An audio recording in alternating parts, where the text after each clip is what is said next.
What would you do if someone promised you the home of your dreams, and then, right when you were ready to buy it, they jacked the price up by $80,000 and tried to sell it out from under you?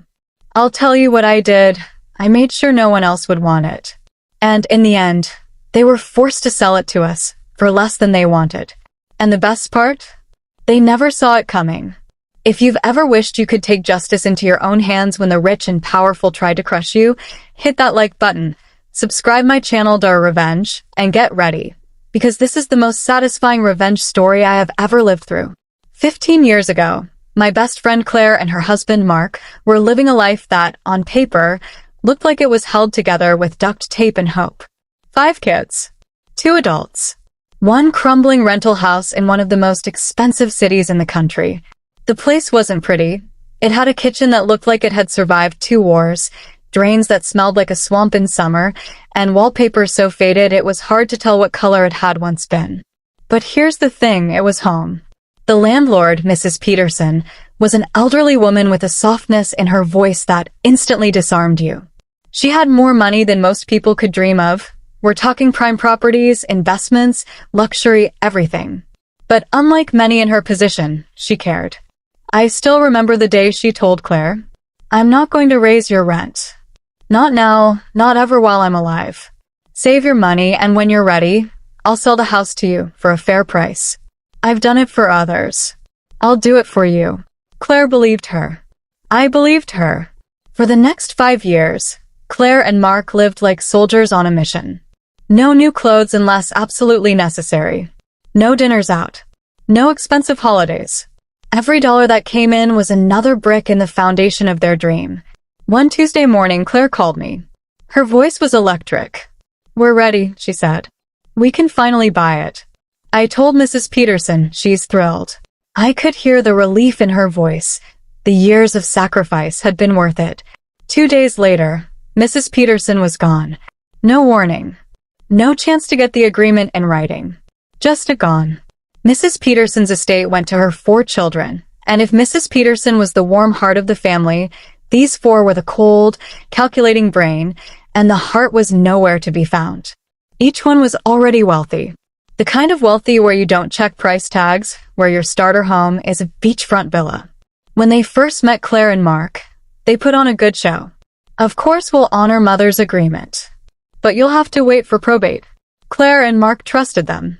They started peeling wallpaper, painting, talking excitedly about where the kids' beds would go once the rooms were freshened up.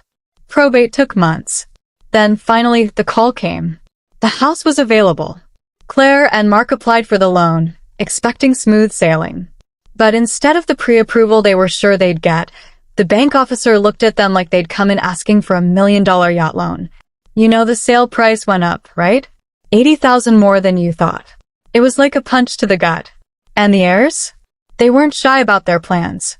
"We're putting it on the open market. Open house next weekend. If you can match what we want, great. If not, well, that's business." Business. That word felt like acid in my ears. Claire and Mark were scrambling. They might get the loan for the new price, but not in time. And if the house sold to someone else, they'd be at the mercy of skyrocketing rents, lucky to find something half the size for double the cost. I could see the fear in Claire's eyes, the heaviness in Mark's shoulders. And that's when it happened. That moment where anger hardens into resolve. "You focus on the loan," I told them. "I'll make sure no one else wants that house."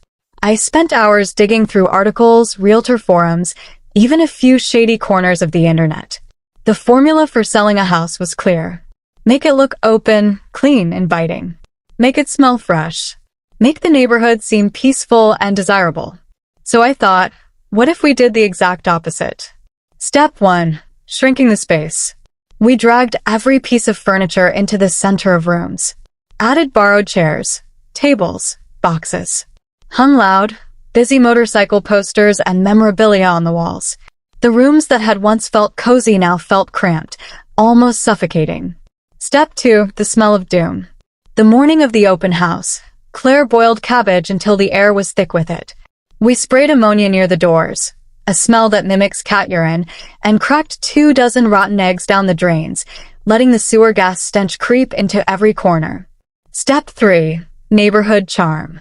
Across the street, with the neighbor's blessing, we parked a stained, moldy couch right on the front lawn. Then I called in reinforcements. Friends with loud, rattling cars and motorcycles, instructed to drive slow laps around the block all afternoon. And finally, the masterpiece, a full barbecue next door, hosted by my rugby club. Picture it, huge, burly men in worn leather jackets, roaring laughter, cheap beer, smoke in the air. Not threatening exactly, but not family-friendly suburb either. The real estate agent's smile was brittle. She tried to hide her discomfort, but the smell hit her before she'd even set foot inside. Prospective buyers trickled in and out again in record time. One woman sat in her car for 5 minutes watching the party next door before driving away without even stepping inside. Only one man stayed long enough to chat, cornering a neighbor, one of our guys, on the way out. He got an earful about frequent all-night parties and persistent drain blockages from tree roots. The man's polite smile froze, and he left without making an offer. By the end of the day, Claire and Mark were the only people to make an offer. The heirs had no choice but to accept it, and anti-gazumping laws meant that when another buyer tried to swoop in with $30,000 more, it was too late. Claire and Mark got their house. Not at the original price, but far less than the greedy heirs had wanted. That night, Claire called me, her voice thick with emotion. We did it. We actually did it. It wasn't just relief I heard. It was victory. And somewhere in the city, for wealthy heirs were staring at a signed contract they hated, knowing they'd been outplayed by the poor tenants they'd tried to screw over.